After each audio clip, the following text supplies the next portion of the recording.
I never needed Psychology 101. I picked up enough of it while I was growing up. Is there a word for loss of memory? Am I deflecting if I try to repress? Am I in denial if I don't want to talk about it? Am I mature if I completely shut down from conversations that are triggering? I wish I had superpowers like a comic book superhero so that I completely forget about some memories.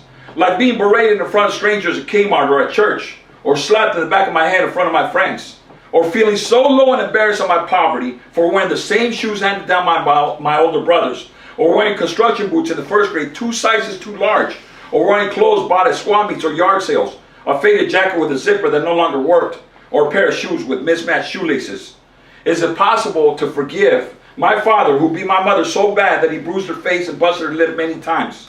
Or when he screamed at us for not getting up quickly enough for church on Sunday morning? Or when the belt whip wrapped around my brother's face and sliced his lip? Or when my father flung the tree branch cutter and gouged my brother's leg? Or when in the night drove away enraged with a gun in his hand, compelled to find my sister?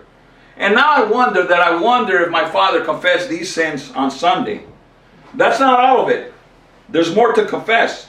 But I don't want to share anymore because I think you might think of me differently. I actually think some of you already do. Don't feel sorry for me. But can my past ruin the wonders of my life? Or maybe I shouldn't celebrate too loudly. Does the dysfunction in my home cloud the dignity of my step? Or am I just a fucked up traumatized kid from the body? I don't know. But check this out, and this is what I remember. I do know that mango slices or watermelon with tahini and salt is an afternoon meal. Or that chicharrones can crack a tooth. Or that tamales always make things better. Or that ice cream truck always brought smiles to our faces. Multiple blankets feel so good on cold nights, and you can never have enough pillows or too much cheese on a pizza. I also know that if I stare at the jet black night, the stars and the moon speak to me in a secret language, and sweet surprises appear in front of my eyes every single day, like the $5 from my mother that lasts all week. And that laying a large plastic sheet work wonders like a slip and slide in the summer. Like making a tiny kite with a green June bug and a long string attached to its foot.